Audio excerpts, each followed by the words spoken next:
Olá, meus amigos! Todos sejam muito bem-vindos para o nosso sexto estudo sobre os eventos finais da história desta terra. Já tivemos, pessoal, 5 estudos. Olha que maravilha! Como é bom aprender da palavra de Deus. Como é bom estar preparado, termos conhecimento para estarmos firmes e fortes sobre os últimos acontecimentos da história desta terra. Muito bons estudos até este momento, por isso eu peço a você que fique até o final, assista essa mensagem que está muito interessante. O sexto estudo sobre os eventos finais, tá certo? Lembrando, deixe aí nos comentários se você tiver alguma pergunta, algum questionamento a fazer, que nós iremos responder a todas elas. Se inscreva no canal, ative o sininho, deixa o like, que é muito importante para fortalecer o nosso canal, tá certo? Então nós iremos passar a palavra para o pastor Wagner Pires para nos explicar então sobre o nosso sexto estudo sobre os eventos finais. E nós vamos todos juntos para podermos começar nosso estudo, aprender de Jesus, que é nosso humilde e grande Senhor. Vamos na presença dele cada vez mais crescer e aprender. Então nós vamos ler um texto da palavra de Deus, como costumeiramente, e na sequência nós iremos fazer uma oração, certo? Então nós vamos ler o texto de Daniel, capítulo 12, versículo 1. Diz assim: Nesse tempo se levantará Miguel, o grande príncipe que protege os filhos de seu povo. Aqui apenas, tá certo? Vamos nesse momento fazermos uma oração para podermos começar. Querido Deus, Pai que estás nos céus, estamos, Senhor, na Tua presença mais uma vez, para buscar a Tua sabedoria, a Tua direção e a iluminação do Teu Santo Espírito. Nos ajude nesse momento, Senhor, ao estudarmos a Tua palavra, que possamos absorvê-la, o que ela tem para nos ensinar. E através do estudo da mesma, que possamos, Senhor, crescer espiritualmente e mais ainda receber do Teu Santo Espírito o poder para que o nosso caráter venha a ser transformado, venha assim, Senhor, solidificado na verdade presente e através do mesmo o Senhor nos prepare cada vez mais para os eventos finais que em breve se desenrolarão diante de nós, em nome de Jesus. Amém. Muito bem, meus irmãos. Então, nosso tema de hoje, como você vê na tela aí, é o fechamento da porta da graça. Nós falamos ontem sobre o decreto dominical, falamos todos os detalhes e tudo aquilo que envolve ele, né? Desde a sua fase, recapitulamos um pouco ontem na sua fase inicial, lá na sacudidura, o seu desenvolvimento, as suas fases também, que são as 5 fases, né, do decreto dominical, com as suas consequências, consequentemente, junto. E terminamos ontem, fizemos apenas uma breve pincelada na questão do decreto universal de morte, porque tem a ver com o decreto dominical, apesar de ele só vir depois do fechamento da porta da graça. Nós vamos entender isso da manhã para frente. O decreto de morte universal só vem depois do fechamento da porta da graça, mas ontem a gente deu uma pequena pincelada apenas para ter noção, porque ele está dentro do contexto do decreto dominical. E hoje nós iremos falar sobre o fechamento da porta da graça. Temos aí na tela nossa uma portinha lá no fundo, no meio do horizonte, simbolizando aí a porta da graça para o planeta Terra. E hoje nós vamos falar sobre o fechamento da porta da graça para o planeta Terra todo, não é mais para a igreja, certo? Hoje vamos falar do fechamento da porta da graça para o mundo todo. Então nós encontramos na figura seguinte a pergunta com as respostas, certo? Quando fecha a porta da graça? Eu li para vocês Daniel 12:1. Naquele tempo se levantará Miguel, que é Jesus Cristo, o grande príncipe que protege o seu povo. Ele se levanta por quê? A expressão é literal. Miguel está sentado no trono, à direita do Pai, certo? E está fazendo o quê? Juízo. Está Jesus fazendo ali a sua obra intercessória pela humanidade. No caso, quando Jesus completar o seu trabalho, o que ele faz? Ele se levanta do seu trono, e aí agora para retirar-se do santuário celestial. Terminou a sua obra intercessora, terminou a sua obra de advogado. Apocalipse 22:11, aqui também nos orienta esse texto e nos fala o momento que ocorrerá no planeta Terra e especialmente as palavras que Jesus falará. Jesus levanta, conforme Daniel 12:1, E aí ele fala as palavras de Apocalipse 22:11. E a irmã perguntou ontem, a irmã Gisele, então está aqui. No momento que a porta da graça se fecha para o mundo todo, Jesus levanta-se e de pé ergue os braços e fala: quem é limpo, continue a limpar-se mais ainda. Quem é justo, continue a justificar-se mais ainda. Quem é santo, continue na sua santidade. E do outro lado ele também diz: quem é imundo, continue na sua imundiça. Quem é sujo, continue na sua sujeira. E quem é injusto, continue na injustiça. Ou seja, ali fechou a porta da graça para o mundo todo. Acabou o momento para o planeta Terra poder buscar a salvação. Certo? Completou a obra de Jesus, completou a obra de salvação. Vamos adiante então. Olha aqui o texto do Primeiros Escritos na página 279, fazendo menção deste acontecimento no céu. Vi anjos indo aceleradamente de um lado para outro no céu. Olha a comoção do céu. Vi um anjo com um tinteiro de escrivão ao lado, voltou da terra. Um anjo com um tinteiro de escrivão ao lado da sua cintura é o anjo selador, aquele anjo especial de Ezequiel 9 e de Apocalipse capítulo 7, voltou da terra, aquele que dá ordem para os outros 4 anjos, e referiu a Jesus que sua obra estava feita, a qual? A obra de selar.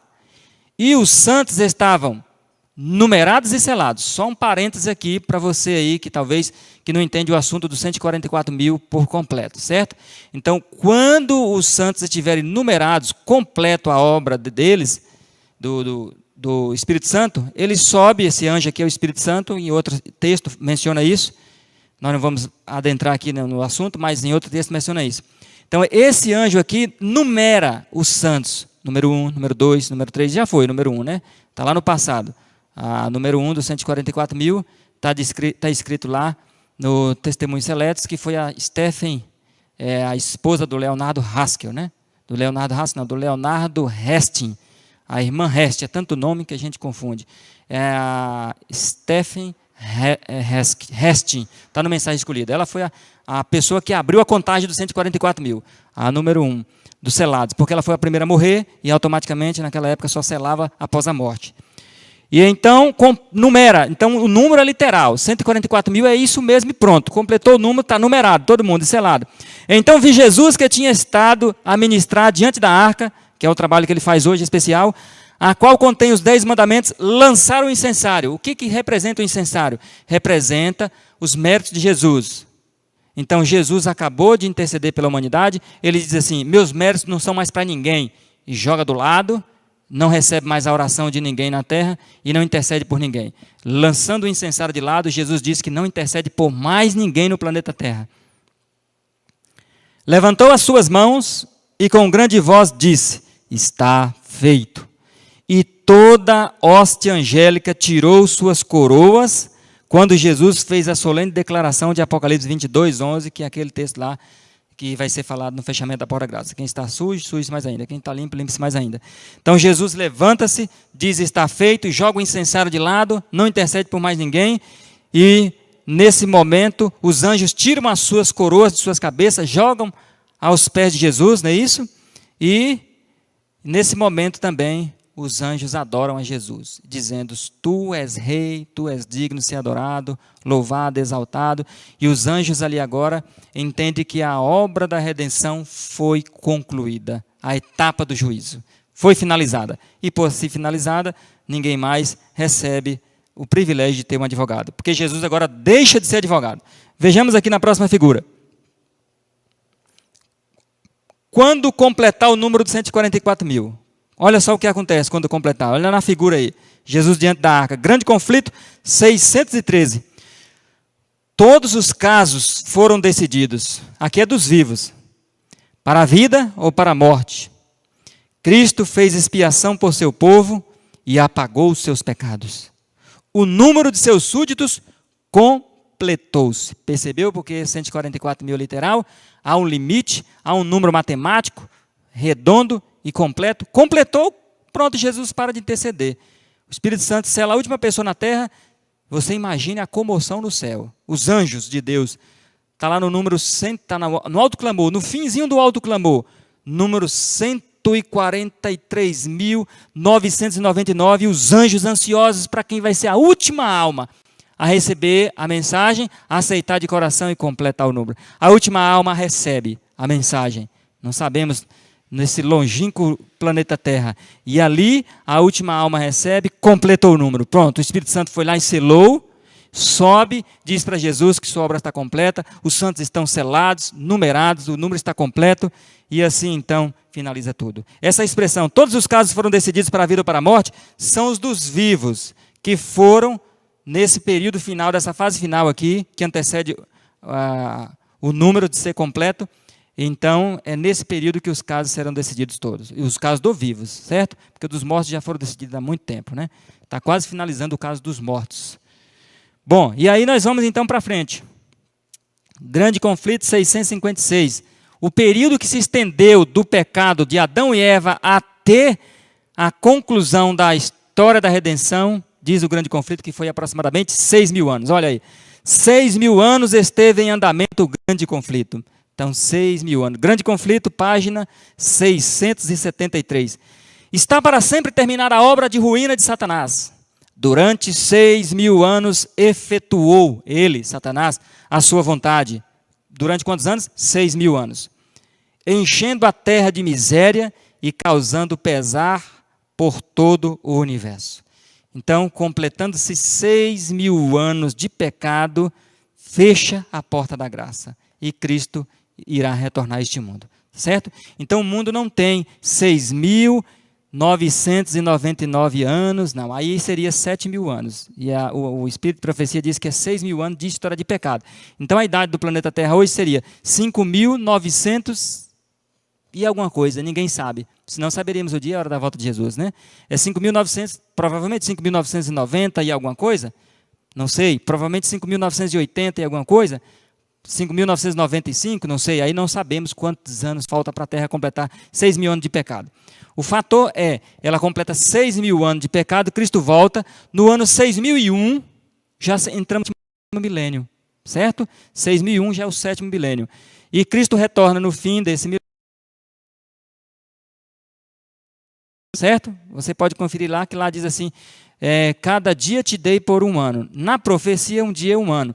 E são 6.000 anos de história aqui nesse planeta Terra.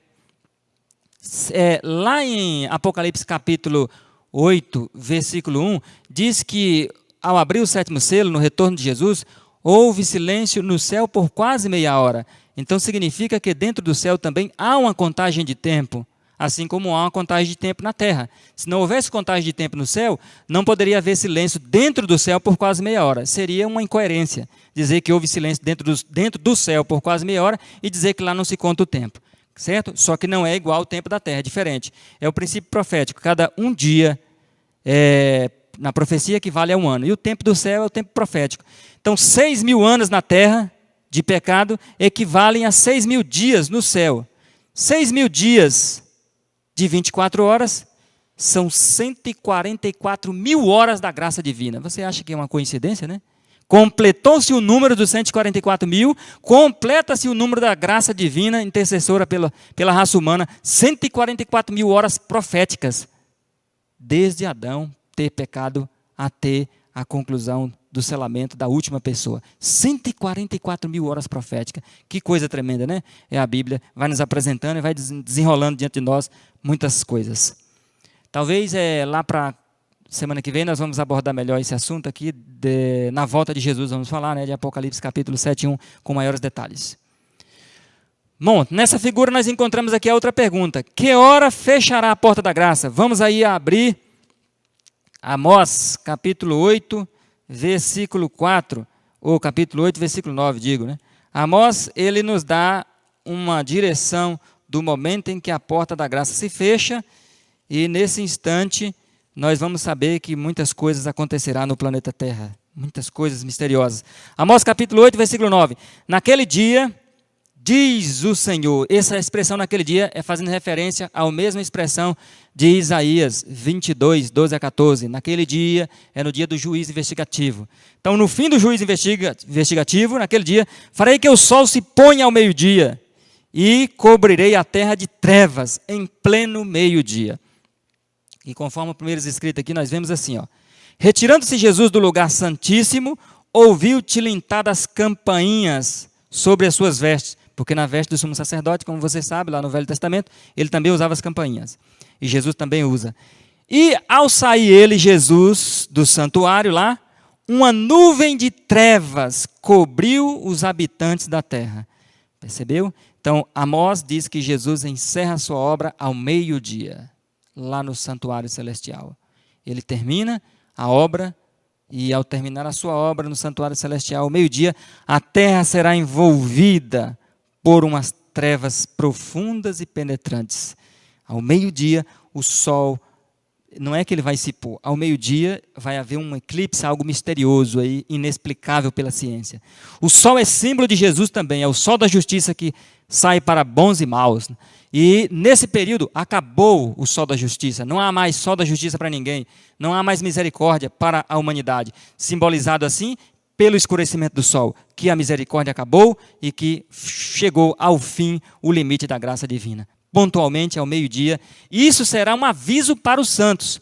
O remanescente de Deus estará no pico final do alto clamor, pregando por todos os lugares, fugindo da presença dos ímpios, mas pregando com ânimo e determinação.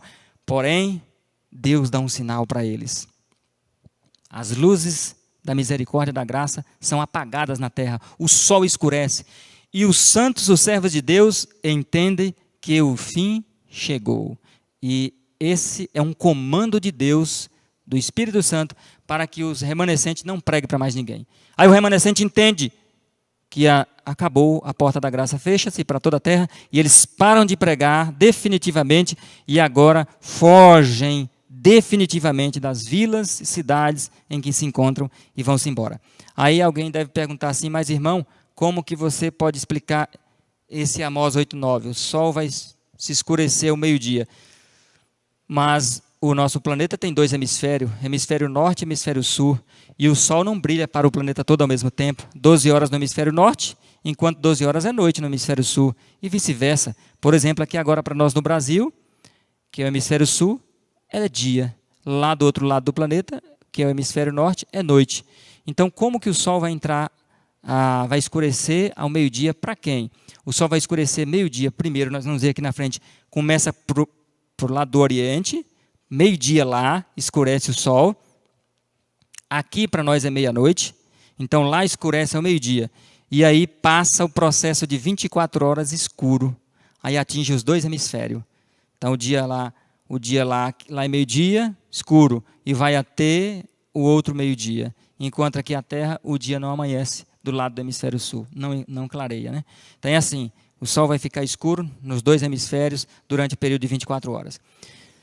Bom, nessa próxima figura nós vemos que a terra ficará tão escura como no tempo em que Cristo foi crucificado. Grande conflito 614, diz assim, deixando Jesus o santuário, as trevas cobrem os habitantes da terra. Naquele tempo terrível, os justos devem viver à vista de um Deus santo sem intercessor. Por que que os salvos não têm intercessor? Porque Jesus acabou sua obra de juízo, de investigação por toda a humanidade, de intercessor. Jesus não é mais intercessor de ninguém, nem dos santos, nem do remanescente, nem dos 144 mil. Jesus não é mais advogado de ninguém, ele não tem mais essa função, acabou. É por isso que diz que os santos irão viver no pior tempo terrível, é daqui para frente, que é um tempo que não haverá intercessor para ninguém, que não haverá realmente nenhum sumo sacerdote, nenhum advogado. E daqui para frente você não pode perder amanhã, nós vamos ver que daqui para frente entra o tempo de angústia, o famoso tempo de angústia de Jacó. Daqui para frente começa, porque agora não tem mais. O Espírito Santo é retirado da terra e nós vamos ver amanhã que os salvos não terão mais consciência que os seus pecados foram perdoados. E eles vão entrar em aflição, em angústia tremenda, 24 horas por dia durante 1 ano agora. É um processo doloroso, lento e tremendo. Nós vamos ver amanhã que é plano de Deus que os seus servos passem por esse período de angústia de Jacó. Tudo está nas Escrituras e tem seus motivos, certo? E assim, então, a humanidade perdida ficará. Os santos estão selados e salvos. Nesse período, conforme Isaías 26, 21, terá a proteção e abrigo dos anjos, não terá intercessor, advogado Jesus por eles, mas terá a proteção e abrigo dos anjos, conforme o texto que lemos ontem, e também do Verdade sobre os Anjos, na 274, você conferiu lá, ontem que nós citamos aqui, no estudo de ontem, né? Agora, olha o que está na tela aí. Após sair do santuário, Cristo ainda tem uma cerimônia a realizar. Você se lembra do texto do Velho Testamento, Levítico 16, 21? Vamos ler aí para ver o que vai nos falar esse texto. Nós, pela figura, a gente já consegue distinguir o que vem, qual é a próxima ação de Jesus. No Velho Testamento, o trabalho do sumo sacerdote, durante o dia da expiação, finalizava com essa cerimônia aqui. Porá ambas as mãos sobre a cabeça do bode vivo, e sobre ele confessará todas as iniquidades dos filhos de Israel, e todas as suas rebeldias, segundo todos os seus pecados, fazendo-os assim cair sobre a cabeça do bode, e o enviará ao deserto pela mão de um homem designado para isto. Então Jesus termina o seu trabalho no santuário celestial, no lugar santíssimo, sai do santuário, ainda com a roupa de sacerdote e de advogado, dirige-se fora do santuário e levanta suas mãos em direção à terra, onde se encontra Satanás no planeta Terra, que ele não estará no céu, e coloca sua mão uma sobre a outra, e pronuncia uma maldição sobre Satanás. Os pecados dos salvos que foram absolvidos no lugar santíssimo são removidos e lançados sobre a cabeça do inimigo, do causador de todo pecado. Então, o inimigo terá que sofrer, queimar por cada pecado que foi perdoado e absolvido dos salvos lá no santuário celestial. E esses pecados, ele irá queimar por cada um deles. Por isso, meu irmão, que Satanás não quer que você se salve. Por isso que ele vai usar todos os meios, todas as artimanhas de engano e de fraqueza espiritual para você desanimar, para você desistir, porque ele sabe que se você se salvar, é mais lenha na fogueira para ele que se queimar. Mas ele sabe que se você se perder, ele estará livre de queimar pelos seus pecados. Cada um queimará pelos seus próprios pecados, pelos seus próprios erros. Então é claro, é óbvio que para ele é melhor levar o maior número de pessoas para a perdição, porque assim aliviará a sua pena. Claro que isso para ele é muito interessante, mas você não pode deixar que isso aconteça com você. Jesus morreu para te salvar e perdoar os seus pecados e absolver-te e tirar esses pecados e remover das suas costas e lançar sobre o originador do pecado, sobre o acusador dos irmãos. No texto seguinte, vemos aí a figura de Jesus ainda como sumo sacerdote e a seguinte sentença. Após sair do santuário, Cristo ainda tem uma cerimônia a realizar. Não sei se você sabia dessa cerimônia, dentro do céu, é essa que nós estamos mencionando aqui. História da Redenção, página 403, diz assim: Jesus demorou um momento, olha só que interessante o texto, no compartimento exterior, de fora do santuário celestial. E os pecados que tinham sido confessados, enquanto Jesus esteve lá no lugar santíssimo, dos salvos, os pecados dos salvos, foram colocados sobre a cabeça de Satanás, o originador do pecado, que deve sofrer o castigo deles, dos pecados dos salvos. Entendeu aí agora? Então, e esse aqui não são os pecados apenas dos 144 mil, que de repente você já imaginou essa pergunta aí. Vamos responder logo ela aqui. Esse aqui é o pecado de todos os salvos, da grande multidão de todos os tempos e dos 144 mil. Jesus pega num pacote só e lança sobre a cabeça de Satanás. Lança sobre a cabeça do grande e arqui-enganador. E ele irá sofrer e irá queimar por todos esses pecados, porque ele também incentivou. Por ele ter incentivado o pecado, ele é uma sociedade anônima entre o pecador e o príncipe do pecado. Então, quem incentiva o pecador a pecar é Satanás. Então, ele tem 50% de parceria dos pecados. E os outros 50% é nós, quando aceitamos e quando permitimos. Vamos na figura seguinte. E os ímpios, irmãos? Os salvos vão saber que a porta da graça se fechou. E os ímpios não perceberão que a porta da graça se fechou para sempre. Grande conflito, 491. Os justos e os ímpios estarão ainda a viver sobre a terra, em seu estado mortal. Estarão os homens a plantar e a construir, comendo e bebendo, todos inconscientes de que a decisão final, irrevogável, foi pronunciada no santuário celestial. Você viu a parte que está grifada aí? todos inconscientes. Os ímpios vão chamar aí o cientista e explicar aí como é que se deu aqui essa escuridão, como é que se deu aqui esse eclipse, não sabemos nem explicar como vai ser, né? Mas os ímpios vão chamar o cientista para explicar e eles darão uma mera explicação lá, como fizeram no tempo de Noé, quando as pessoas entraram na arca e os animais, né? Os animais vieram sozinhos, conduzidos por mão de anjos, e entraram na arca. E então foram chamados os filósofos da época, porque foi uma cena impressionante, um leão entrando na arca sem mexer com ninguém, sem maltratar ninguém. E os filósofos tentaram dar suas explicações lá, mas era a mão de Deus por trás de tudo aquilo, colocando os animais dentro da arca. Hoje, agora, no fechamento da porta da graça, não será diferente. Os ímpios estarão inconscientes e não vão entender que a porta se fechou. Os salvos entenderão. Mateus 24, 37, 39, Jesus disse assim, fazendo referência a esse tempo: como nos dias de Noé, os homens estarão a comer, beber, casar e dar-se em casamento, até que chegou a hora em que Noé entrou na arca e não perceberam. A mesma coisa será. Estarão comendo, bebendo, festejando em suas festas carnavalescas, em suas festas folclóricas, em seus campeonatos de futebol. Estarão assim os homens a festejar e a curtir todos os prazeres dessa vida pecaminosa, enquanto que a porta fechou e a chave foi levada para dentro do céu. Na próxima figura, nós vemos aqui, todos os habitantes estarão inconscientes. Novamente, o grande conflito, na 615, nos diz assim: quando a decisão irrevogável, porque não volta, né? Foi decidido, não volta mais. Quando a decisão irrevogável do santuário houver sido pronunciada e para sempre tiver sido fixado o destino do mundo, os habitantes da terra não saberão. As formas da religião continuarão a ser mantidas. As igrejas vão continuar abertas e funcionando. Por um povo do qual, finalmente, o Espírito de Deus se terá retirados para sempre do planeta Terra.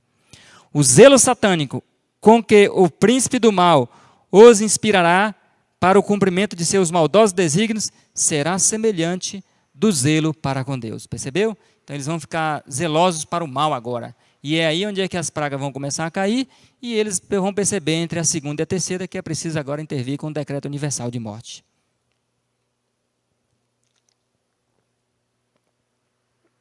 Então, na próxima figura, nós vemos aqui outro fator interessante, que você vai descobrir agora, se você não descobriu ainda.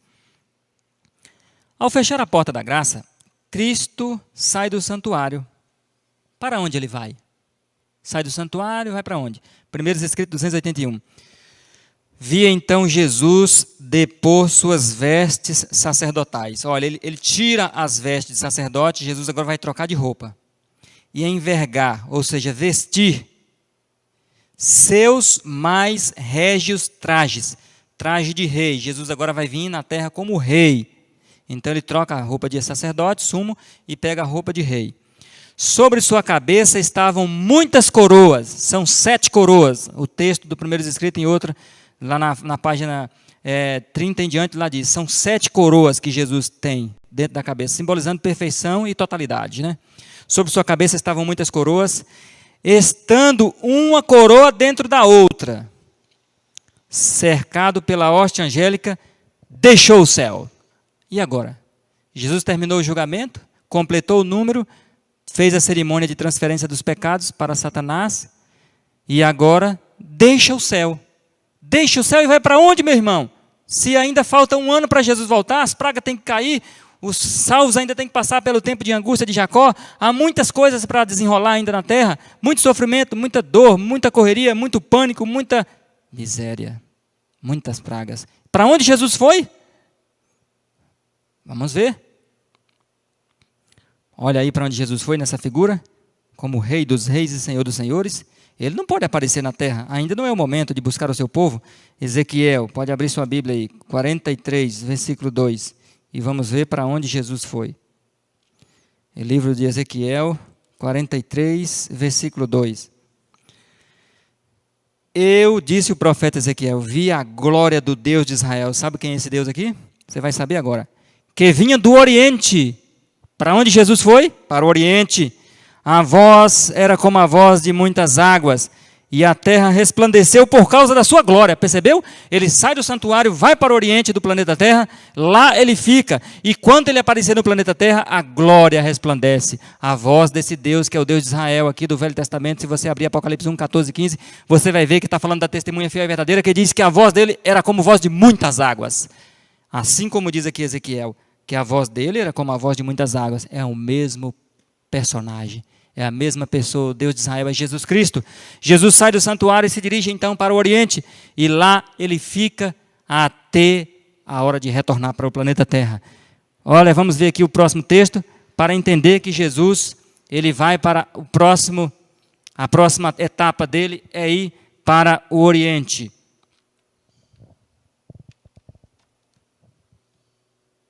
É curioso, irmãos, e interessante esse fato, antes da gente passar aqui para a leitura da próxima figura, que está tudo revelado, né? Deus, ele revelou para o seu povo, através da mensageira dele, através da profetisa dele, a nossa saudosa irmã White, que já é falecida, né? Há mais ou menos mais de 100 anos, na verdade.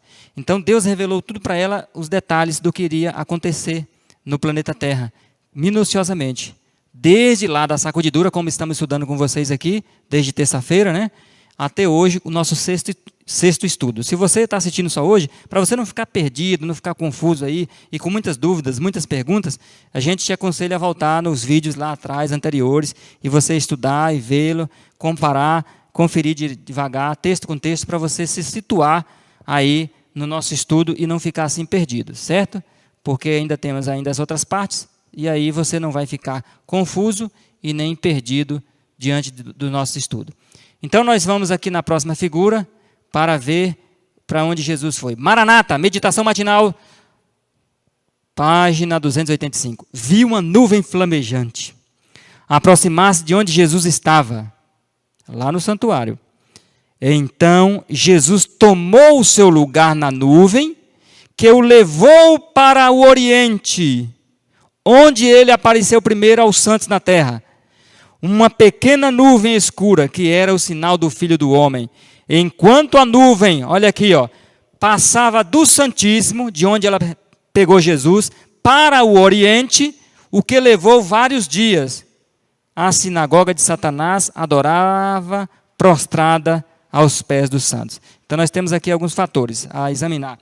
Então, a nuvem, o carro flamejante, pega Jesus lá no santuário, de frente do santuário, né, fora do santuário, na verdade. Jesus entra na nuvem e ele vai em direção ao Oriente, o que leva muitos dias, porque é longe, né, irmãos? A eternidade, o terceiro céu, até o Oriente, que o Oriente é onde fica o Sol, o nosso Sol, ali é o Oriente, certo? Então, você imagina, não é pouca coisa, irmãos, é muito longe. Nós vamos ver na frente que, humanamente falando, seria mais ou menos 1.500 anos de distância, viajando à velocidade da luz, do Sol para o santuário. Você gastaria 1.500 anos. E Jesus vai fazer isso aí em alguns dias, aqui não fala quantos, mas fala em alguns dias, saindo lá do Oriente lá do céu para o Oriente, onde apareceu primeiro aos santos na terra. Não é que ele vai para o Oriente, que é onde fica o sol hoje, e já vai aparecer instantaneamente para os santos. Não. É que a irmã já está dando sequência aqui nos acontecimentos. Ele vai para o Oriente, fica lá, o período de 1 ano, após o derramamento das 7 pragas, então ele se aproxima da terra, e aí os santos é quem vai recepcionar Cristo primeiro, os santos vivos, né, dos 144 mil. A sinagoga de Satanás, nessa época, durante as pragas, nós vamos ver no período das pragas, nós vamos ver quem é a sinagoga de Satanás. É uma organização religiosa, grande, que o próprio Espírito de Profecia define, né, que guarda o sábado também, mas que não foi santificado pela terceira mensagem angélica. Nós vamos ver que eles vão ser os primeiros, está escrito, viu? Nós vamos ver isso nas pragas, não sou eu que estou falando, não. Vão ser os primeiros a receber as 7 pragas. E aí, portanto, eles vão adorar os pés do santo, que vão reconhecer definitivamente que a verdadeira igreja de Deus sempre foi o remanescente fiel, sempre foi aqueles que fizeram as reformas em tempo hábil. Bom, na próxima figura aqui, nós encontramos aqui por que o Oriente. Alguém vai se perguntar aí. Texto de Gênesis 2:8. E plantou o Senhor Deus um jardim no Éden, na direção do Oriente, e pôs nele o homem que havia formado.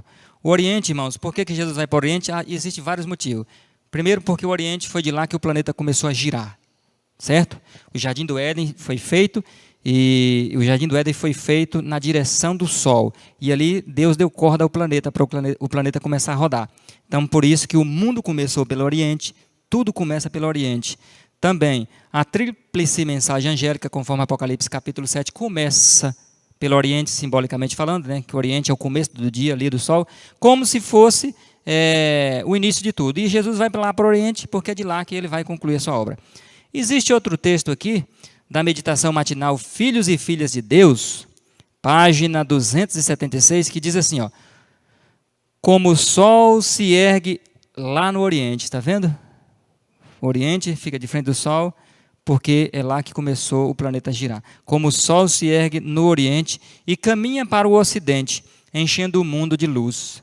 Então é por isso que Jesus vai para o Oriente, que de lá ele vai direcionar um trabalho especial. Na próxima figura, nós vimos aqui que ele virá do Oriente. Mateus 24, 27. Olha que texto interessante que Jesus pronunciou e os discípulos da época, claro, não entenderam. A gente costuma classificar isso aqui como as mensagens de Jesus proféticas que não foi para o seu tempo, né? Os textos codificados, e havia códigos aí que os discípulos não entenderam. Mateus 24, 27 diz assim, ó, pois assim como o relâmpago sai do Oriente e se mostra até o Ocidente, assim será a vinda do Filho do Homem.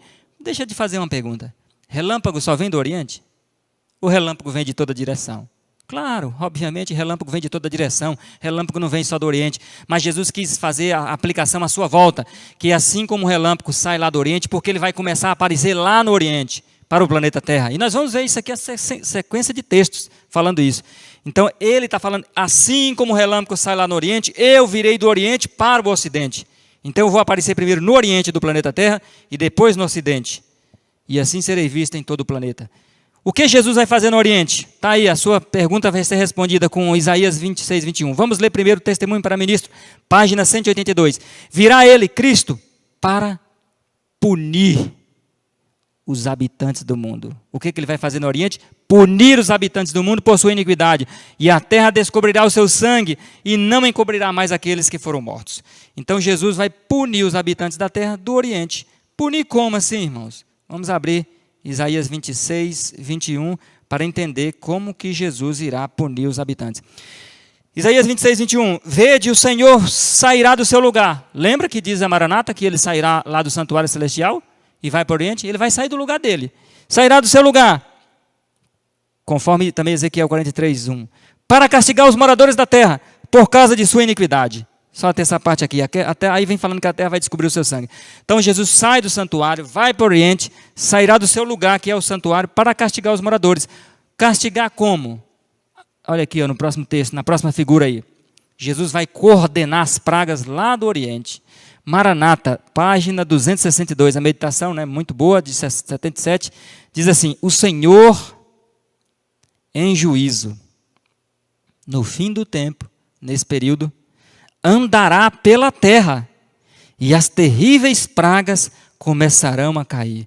Então Jesus sai de lá, fica no Oriente e vai andar na terra em juízos. Não é que Jesus vai andar invisível no planeta Terra, não confunda as coisas. Ele vai continuar no Oriente e de lá do Oriente ele vai coordenar os 7 anjos designados para derramar 7 taças da ira de Deus. Entenderam? Então, nas pragas, é como se Jesus estivesse andando no planeta Terra, revelando a sua justiça. Ele andou no planeta Terra, na pessoa do Espírito Santo, por 6.000 anos, revelando o seu amor. Mas a balança de Jesus tem 2 pratos, amor e justiça. 6.000 anos revelando o amor. A humanidade não quis, ele vai agora passar 1 ano revelando a sua justiça. Você percebe que Deus é sempre misericordioso. Ele passa a maior parte do planeta, da história do planeta, revelando o amor. E apenas 1 ano revelando a justiça. Então Deus, assim, por meio de Jesus, vai revelar a sua justiça aqui na terra, por meio das pragas que os anjos irão derramar aqui. E então, na próxima figura, nós vimos aí, ó, do Oriente, Jesus se encontrará com seu povo, irmãos. Grande conflito, 640. Surge logo no Oriente. Por que surge no Oriente? Porque lá ele já está, ele só vai vir aproximar mais da terra.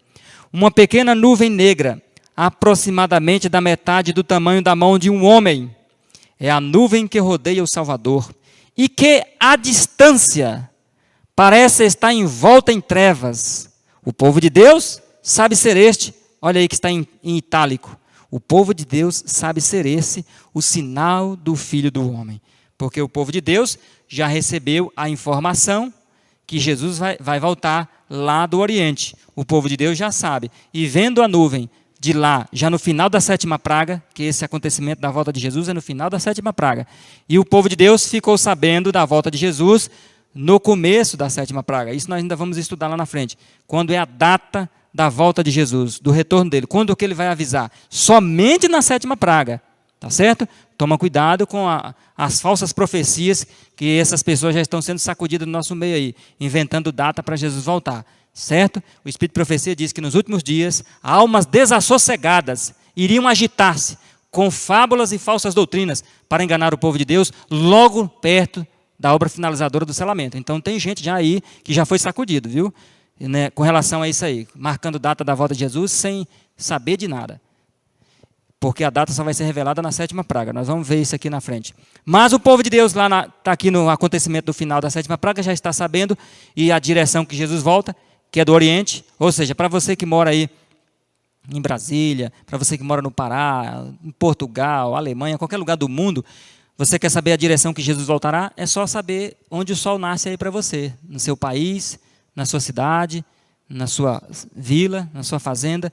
A direção que o sol nasce é nessa direção que Cristo voltará para você, que é o Oriente. Então, ele estará voltando pela mesma direção para todo mundo. Vai cumprir a profecia de Malaquias, capítulo 4, versículo 1 em diante.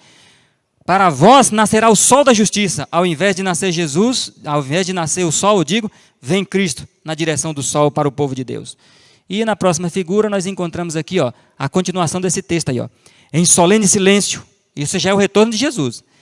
Os salvos fitam a nuvem, enquanto se aproxima da terra, mais e mais brilhante e gloriosa, até se tornar grande nuvem branca, mostrando na base uma glória semelhante ao fogo consumidor, e encimada pelo arco-íris do concerto. Então Cristo vem em nome do Pai, em nome dele e em nome do Espírito Santo, porque o arco-íris do concerto vem sobre Cristo. O arco-íris, que é o símbolo da divindade, é o símbolo do trono da divindade. Arco-íris, não sei se você já viu, o arco-íris ele não é só uma banda, só uma metade. O arco-íris visto fora do espaço, fora do planeta Terra, ele é literalmente um arco, ele é um círculo. O arco-íris é um círculo. E o trono de Deus é envolvido por um círculo, simbolizando a eternidade da divindade, simbolizando a eternidade, que eles não têm começo e nem fim, tanto o Pai, quanto o Filho, quanto o Espírito Santo. Então, por isso que vem o arco-íris por detrás do trono de Cristo, simbolizando assim que Cristo sempre foi e sempre será eterno. Nunca teve começo, nunca teve origem, nunca nasceu e sempre existirá. Então, na última figura, nós temos aí, Primeiros Escritos, página 15. Logo nossos olhares, dos 144 mil, foram dirigidos para o Oriente, está vendo? Porque é de lá de onde o sol nasce que Jesus volta. Pois aparecera uma nuvenzinha aproximadamente do tamanho da metade da mão de um homem, a qual todos nós, os salvos, soubemos ser o sinal do Filho do Homem. Todo mundo vai entender que é Cristo voltando, que é Jesus retornando. Mas nós vamos ver no próximo estudo, o dia amanhã, o tempo de angústia, que os salvos vão estar aflitos, vão estar com os rostos pálidos, amarelos, aflito mesmo, porque estará vendo Cristo em glória, ainda com corpo mortal, ainda com o corpo do jeito que está. Então terá esse privilégio tremendo de ver Cristo em glória, e isso vai fazer com que os salvos venham bater, tremer o joelho um no outro. E aqui agora quero finalizar com vocês com um apelo final. Nós não podemos deixar de terminar nosso estudo com um apelo de Deus para nós. Grande conflito 488. Cada indivíduo tem uma alma a salvar ou a perder, a sua própria vida. Cada qual tem um caso pendente no tribunal de Deus. Por que pendente? Porque você não foi julgado ainda, você que está vivo, e tem dia que você está firme na fé, animado, você está lá em cima. Tem dia que você desanima, desobedece, cai na transgressão, aí fica lá embaixo. Por isso que é pendente, na hora sim, hora não. E continua dizendo, cada um tem de defrontar face a face com o juiz. Então, o apelo que nós queremos fazer para você, que a palavra de Deus faz, é essa aqui. Se nós temos um caso pendente, se nós temos que defrontar com o juiz, porque ninguém ainda foi julgado dos vivos, por isso que é pendente, e por isso que temos que defrontar com o juiz. Nós não acreditamos e nem a Bíblia nos dá margem de uma vez salvo, salvo para sempre. Está lá em Ezequiel 33. Se o justo esquecer dos seus caminhos e desviar dele, diz Deus, eu também me esquecerei dele. Se o ímpio abandonar seus caminhos ímpios e voltar para mim, eu perdoarei. Então não existe uma vez salvo, salvo para sempre. Nossa salvação está garantida enquanto estivermos escondidos em Cristo Jesus. Se deixarmos Jesus, nossa salvação perde de ser a garantida. Então a nossa salvação é garantida enquanto estivermos aos pés de Jesus. E a última figura é essa aí. Grande conflito 490. O que Deus espera de mim e de você então? Deve haver um exame de coração profundo e fiel. É isso que Deus espera que nós venhamos fazer nesse dia. Um exame profundo e fiel. Desde o primeiro dia da sequência dos estudos, estamos batendo sempre na tecla. O momento em que estamos vivendo é um momento solene, único na história terrestre. Talvez é o tempo que há tanto tempo aguardávamos, né? Aquele tempo que antecede o pequeno tempo de paz, para Jesus agora mandar a sacudidura. É o tempo de reflexão. É o momento de que cada membro da igreja tinha que parar e pensar e refletir no curso da sua vida. É o momento de cada um pensar. Há tanto tempo as reformas necessárias que deveriam ser feitas há anos atrás, que estão atrasadas e que tem que ser feita agora na nossa vida, sem mais delongas.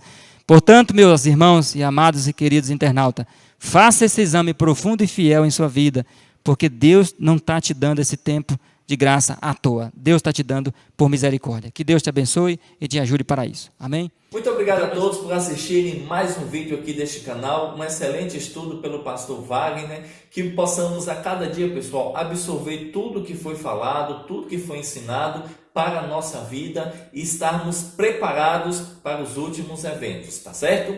Fiquem com Deus, nos vemos amanhã para o 7º estudo. Deixe aí nos comentários alguma pergunta, questionamento que você tem aí desse estudo. Lembrando, nós iremos responder a todas elas. Fiquem com Deus e nos vemos amanhã.